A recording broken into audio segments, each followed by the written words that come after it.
हरे कृष्णा, राधे राधे। मैं Kavita Totla, lecturer in Hindi, government of Rajasthan. Hindi से तैयारी कर रहे सभी विद्यार्थियों का मेरे यूट्यूब चैनल पर हार्दिक स्वागत, हार्दिक अभिनंदन। अभिव्यक्ति माध्यम जो बुक आरपीएससी फर्स्ट ग्रेड में आपके आने वाली है, जिससे 4 से 5 प्रश्न बनते हैं आपके फर्स्ट ग्रेड के हिंदी के पेपर के अंदर, उसी का एक पार्ट मैं आपको पढ़ा चुकी हूँ और आज ये दूसरा पार्ट लेकर मैं आपके सामने उपस्थित हुई हूँ। ये पूरी बुक काफ़ी बड़ी है, लेकिन एग्ज़ाम बहुत ही पास है और उसी के हिसाब से मैं आपको केवल बुक का सारांश पढ़ा रही हूँ। यानी मेन जो पॉइंट्स है जहाँ से एग्ज़ाम में प्रश्न बन सकते हैं, उन्हीं को मैं आपके सामने ला रही हूँ। पिछले वीडियो में हमने जनसंचार माध्यम, पत्रकारिता के विविध आयाम और उसके विभिन्न माध्यमों के लिए लेखन तक जितने भी इम्पोर्टेंट पॉइंट्स थे वो मैं आपको सब बता चुकी हूँ। उम्मीद करती हूँ कि वो वीडियो आपको पसंद आया होगा और आपने शॉर्ट नोट्स बना लिए होंगे।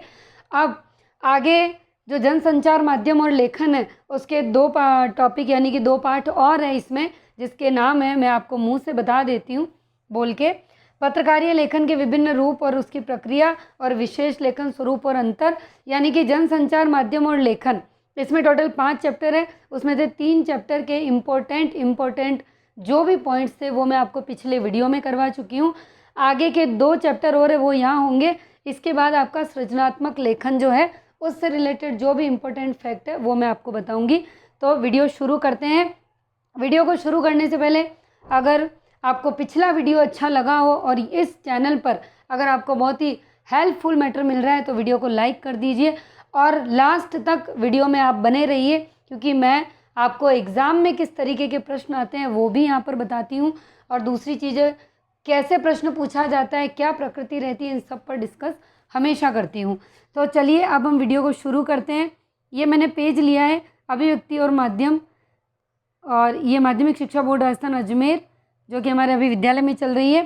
जैसा कि मैंने आपसे कहा कि पत्रकारीय लेखन के विभिन्न रूप, ये चौथा जो है, इसमें क्या क्या है हम एक बार की नज़र डाल लेते हैं। पत्रकारीय लेखन क्या है, समाचार कैसे लिखा जाता है, समाचार लेखन और 6 ककार, फीचर, विशेष रिपोर्ट, विचारपरक लेखन, इसमें ये सभी चीज़ें आ जाएंगी। अब देखिए, जो इसके अंदर मेन चीज़ है हमें वही पढ़नी है। पूरी बुक 200-250 पेज की, इतना वक्त नहीं है और इतना मैं आपको गारंटी से कह सकती हूँ कि जो मेन पॉइंट्स मैंने लिए हैं उनसे बाहर आपके एग्ज़ाम में एक भी प्रश्न नहीं जाएगा, बशर्त अगर आप इनको बहुत अच्छे से समझ लेते हैं, बहुत अच्छे से याद कर लेते हैं और बहुत अच्छे से एक शॉर्ट नोट्स के रूप में अपनी कॉपी में आप इनको उतार लेते हैं। तो पेन कॉपी साथ लेके बैठिएगा।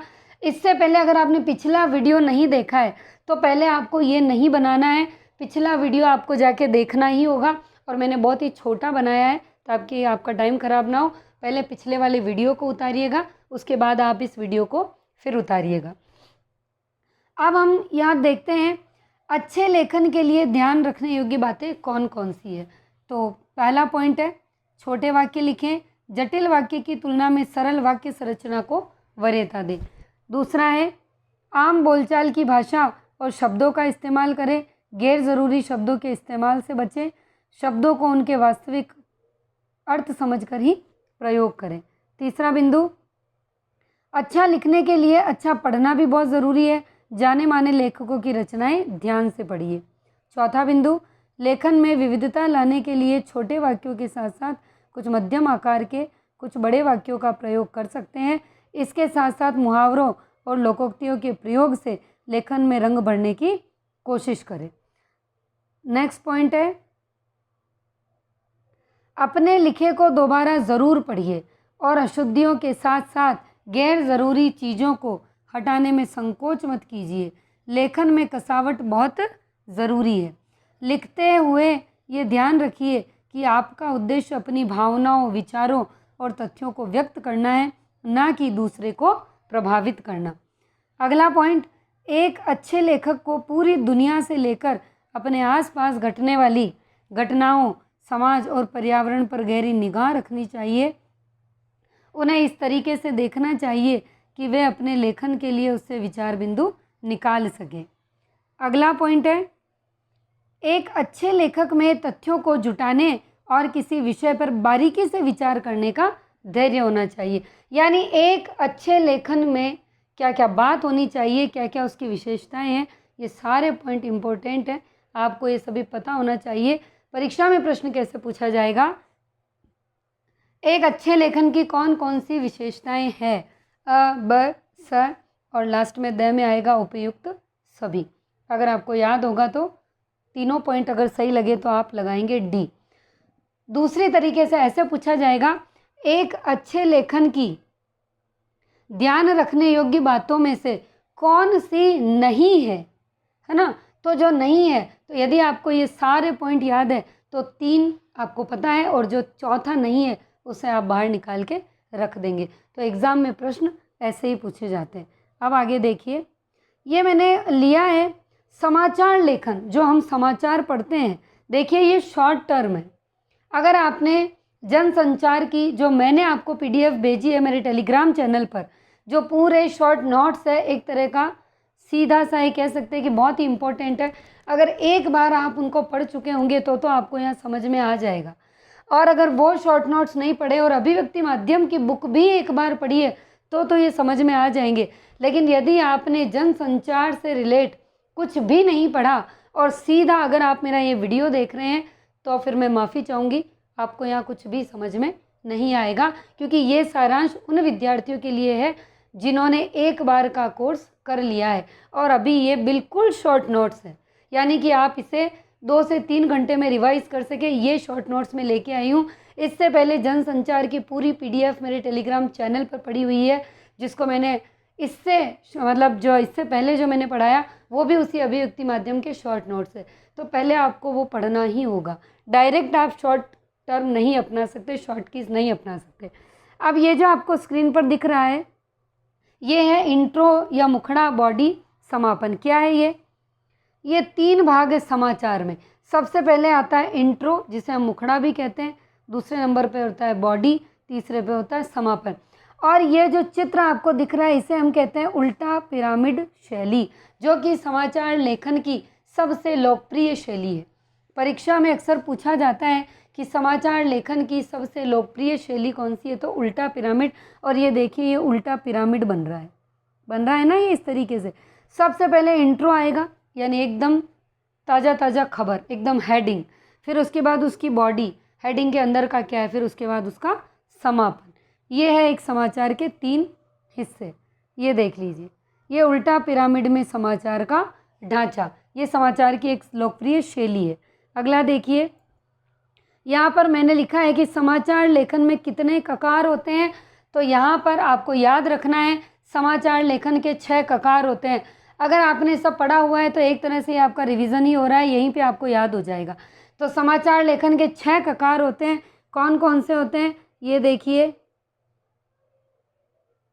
क्या, कौन, कहाँ, कब, क्यों, कैसे।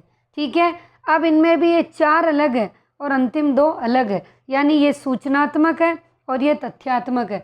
यानी समाचार लेखन के 6 ककार हैं, उनमें से क्या, कौन, कहाँ, कब ये सूचनात्मक में आते हैं और क्यों और कैसे ये तथ्यात्मक में आते हैं। अब आपका आ जाता है सृजनात्मक लेखन, यानी जनसंचार माध्यम और लेखन, जो आपकी बुक में 5 पार्ट है अभिव्यक्ति माध्यम में, उसका सारांश हमारा कंप्लीट हो गया है। जो मेन पॉइंट्स है वो बता दिए। अब अभिव्यक्ति और माध्यम में जो इकाई 2 है, जिसमें आपका सृजनात्मक लेखन आता है, इस इकाई 2 में हम इसमें पढ़ेंगे। इसके अंदर आपके वही 5 पार्ट आएंगे, 5-6 पार्ट। इसमें क्या क्या इम्पोर्टेंट है वो हम देखेंगे। वैसे मैं आपको पहले बता दूं ये इसके बारे में कि सृजनात्मक लेखन में क्या क्या आएगा। तो पहला पार्ट तो आपका है कविता, यानी कैसे बनती है कविता। दूसरा आपका आ रहा है इसमें नाटक। तीसरा आ रहा है आपका इसमें कहानी, कैसे लिखे कहानी। चौथा आपका आएगा डायरी, ठीक है। और उसके बाद आएगा आपका कथा, पटकथा। अब इसमें जो आपके पाठ्यक्रम में है वही आपको लेना है, वही मैंने यहाँ पर लिया है। 2-4 पॉइंट अलग से हो जाए तो कोई बड़ी बात नहीं है, उसे भी आप लिख ले तो फ़ायदे में रहेंगे। अब देखिए कविता के कुछ प्रमुख घटक, यानी जो पहला पार्ट है सृजनात्मक लेखन में कैसे बनती है कविता, ठीक है। तो उसमें से सबसे पहले हम इसके घटक देखेंगे। कविता भाषा में होती है, इसीलिए भाषा का सम्यक ज्ञान ज़रूरी है। ये आपको पॉइंट्स ऐसे के ऐसे याद करने हैं, ज़्यादा दिमाग नहीं लगाना है इसमें। और भाषा किससे बनती है? शब्दों से। शब्दों का एक विन्यास होता है, इसे हम क्या कहेंगे? वाक्य कहेंगे। भाषा प्रचलित एवं सहज हो पर संरचना ऐसी कि पाठक को नहीं लगे। कविता में संकेतों का बड़ा महत्व होता है, इसीलिए चिन्हों, यहाँ तक कि दो पंक्तियों के बीच का खाली स्थान भी कुछ कह रहा होता है। वाक्य गठन की जो विशिष्ट प्रणालियाँ होती हैं उन्हें क्या कहा जाता है? शैली। इसीलिए विभिन्न काव्य शैलियों का ज्ञान भी ज़रूरी है। छंद के अनुशासन की जानकारी से होकर गुजरना एक कवि के लिए ज़रूरी है, तभी आंतरिक लय का निर्वाह संभव है। कविता छंद और मुक्त छंद दोनों में होती है, यानी कविता छंदबद्ध भी होती है, छंद मुक्त भी होती है। छंदोबद्ध कविता के लिए छंद के बारे में बुनियादी जानकारी आवश्यक है और मुक्त छंद में लिखने के लिए भी इसका ज्ञान ज़रूरी है। कविता समय विशेष की उपज होती है, उसका स्वरूप समय के साथ साथ बदलता रहता है, अतः किसी समय विशेष की प्रचलित प्रवृत्तियों की ठीक ठीक जानकारी भी कविता की दुनिया में प्रवेश के लिए आवश्यक है।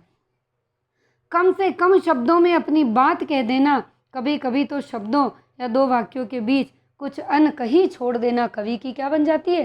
ताकत बन जाती है। ठीक है, तो ये है कविता के घटक।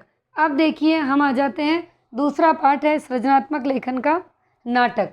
यानी कविता में यही इम्पोर्टेंट थिंग जो मुझे लगी वो मैंने ली। अब नाटक पर आ जाइए। नाटक ही एक ऐसी विधा है जो हमेशा वर्तमान काल में घटित होती है। सबसे इम्पोर्टेंट लाइन है ये, और इसे ज़रूर याद रखिएगा। ठीक है, यहाँ तक कि नाटक की कहानी बेशक भूतकाल या भविष्यकाल से संबंध हो, यानी नाटक की कहानी भूतकाल से संबंधित हो सकती है, भविष्यकाल से संबंधित हो सकती है, तब भी उसे वर्तमान काल में ही घटित होना पड़ता है, क्योंकि रंगमंच पर जब वो किया जाता है तो वर्तमान काल में ही किया जाता है, चाहे फिर उसकी घटना अतीत से संबंधित हो, चाहे उसकी घटना भविष्य, आने वाले भविष्य से संबंधित हो। दूसरा पॉइंट है, नाटककार को पहले घटनाओं का चुनाव करना पड़ता है। यानी नाटककार को पहले किसका चुनाव करना पड़ता है? घटनाओं का, और फिर उन्हें एक निश्चित क्रम में रखना होता है। तीसरा पॉइंट है, एक अच्छा नाटक वही है जो कथा को आपसी बहस मुबाहिसों से आगे बढ़ाए। नेक्स्ट पॉइंट है, नाटक और रंगमंच जैसी विधा का सृजन मूलतः अस्वीकार के भीतर से ही होता है। ये पॉइंट आपको याद रखने ही रखने, इनको रट लेना। दूसरा पार्ट इसमें यही इम्पोर्टेंट था जो मैंने लिया। तीसरा चैप्टर है सृजनात्मक लेखन का, कैसे लिखे कहानी। अगर आपको लग रहा है कि मैम ऐसे ही बोल रही है तो आप अभिव्यक्ति माध्यम बुक लेके बैठ सकते हैं, उसकी अनुक्रमणिका लेके बैठ सकते हैं। और मैंने ये अनुक्रमणिका पिछले वीडियो में पूरी बताई हुई है, आप चाहे तो पिछला वीडियो खोलकर देख सकते हैं। अब देखिए कहानी। कहानी का केंद्रीय बिंदु कौन सा होता है? वेरी वेरी इंपॉर्टेंट, कथानक। कहानी को प्रामाणिक और रोचक बनाने के लिए देश काल, वातावरण और स्थान का ध्यान रखना आवश्यक है। लेखक पात्रों के बारे में खुद ना बोलकर उनके क्रियाकलापों और संवादों के माध्यम से चरित्र को सशक्त बनाता है। अगला पॉइंट है, द्वंद्व कथानक को क्या करता है? आगे बढ़ाता है। यानी कि हम कहते हैं ना कि जहाँ पर मज़ा आ रहा है कोई स्टोरी में, एक विलन और एक हीरो, और वहाँ पर द्वंद्व बढ़ता है, तो वो कथानक को क्या करता है? आगे बढ़ाता है। कहानी लेखन सीखने का सबसे कारगर तरीका क्या होगा? तो अच्छी कहानियाँ पढ़ी जाए। ठीक है, अब आगे देखिए, यानी कहानी में जो इम्पोर्टेंट थिंग थी वो इस पाठ में से ले ली गई।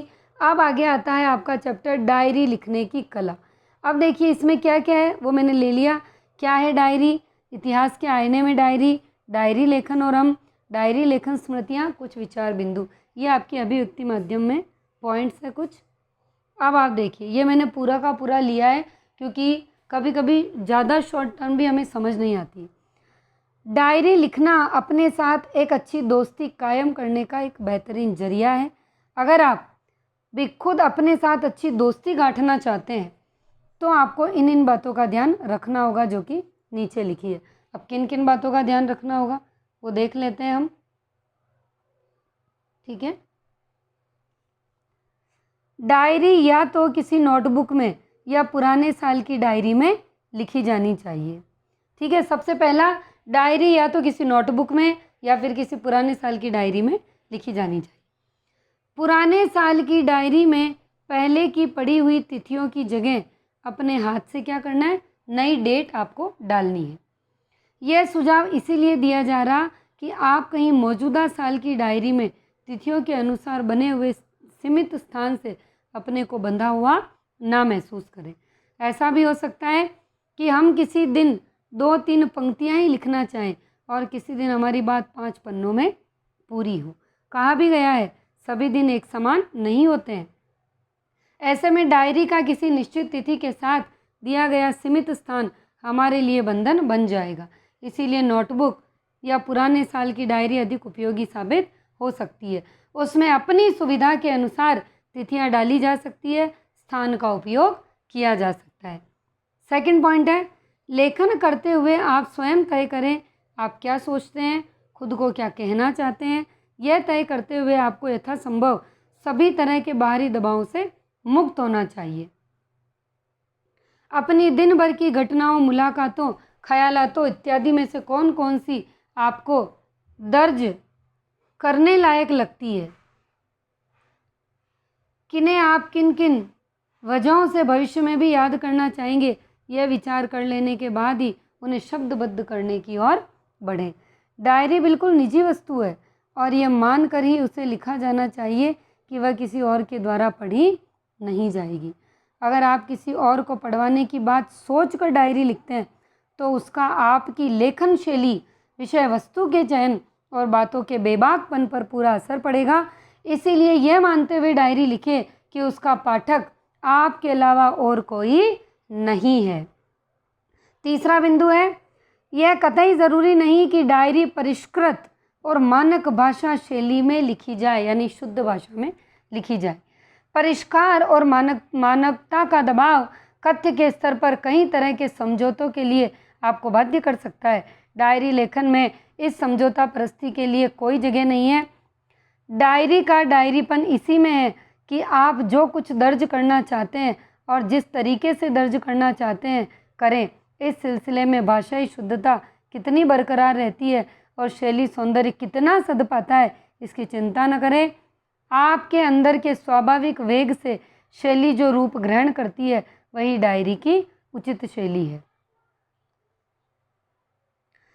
आखिरी पर बहुत अहम बात ये कि डायरी नितांत निजी स्तर की घटनाओं और भावनाओं का लेखाजोखा होने के साथ साथ आपके मन के आईने में आपके दौर का अक्स भी है। आप इतिहास किसी न किसी मात्रा में, यानी आपका इतिहास किसी न किसी मात्रा में मौजूद रहता है। डायरी लिखते हुए अगर ये बात आपके जहन में रहे तो अपने काम के महत्व को लेकर हम अधिक आश्वस्त हो सकते हैं।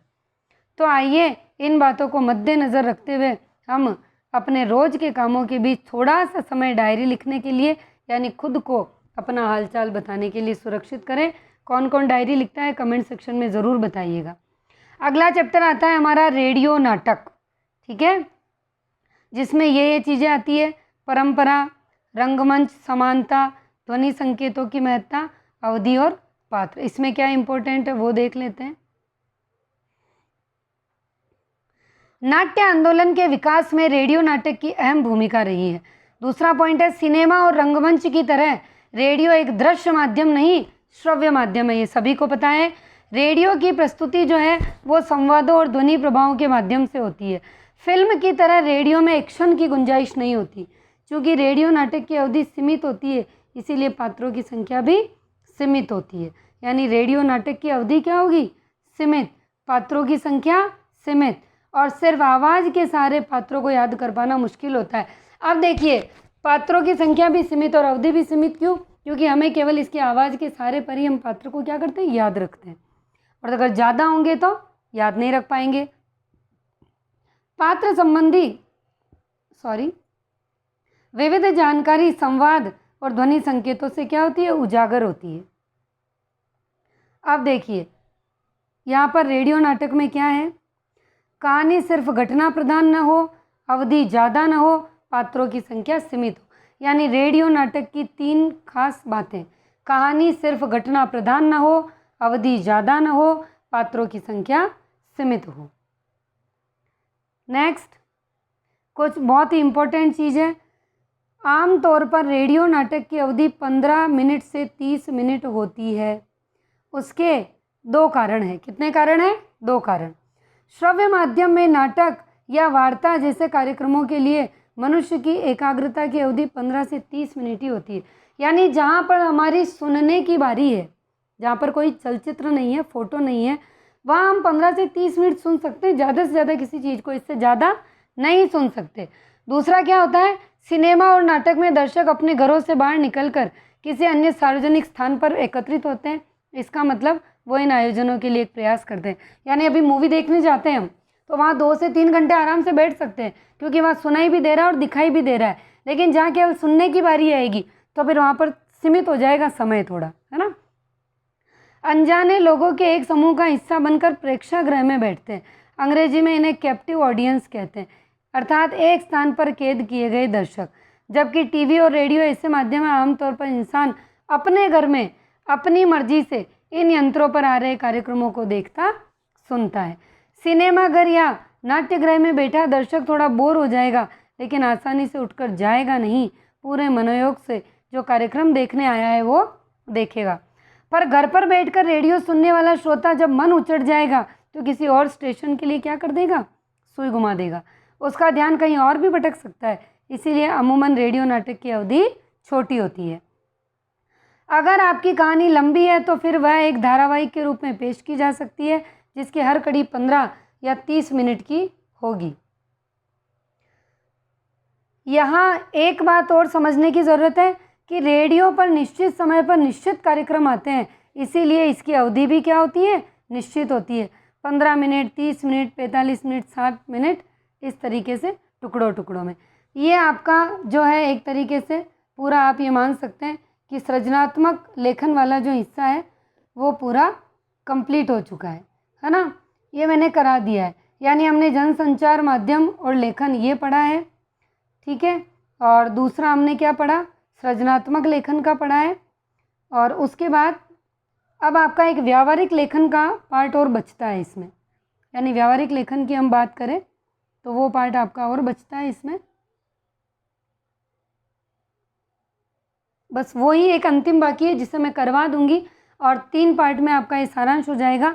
तो तीसरा पार्ट और है अभिव्यक्ति माध्यम का। वीडियो अगर पसंद आया है, आपको समझ में आया है तो लाइक ज़रूर करें, ज़्यादा से ज़्यादा शेयर करें ताकि फर्स्ट ग्रेड के सभी विद्यार्थी इस वीडियो का लाभ उठा सके, सभी के पास एक शॉर्ट नोट्स उन्हें मिल सके। और जो PDF है इसकी मैं टेलीग्राम पर पोस्ट कर दूंगी। मेरे टेलीग्राम चैनल का नाम है हिंदी के रंग कविता तोतला के संग।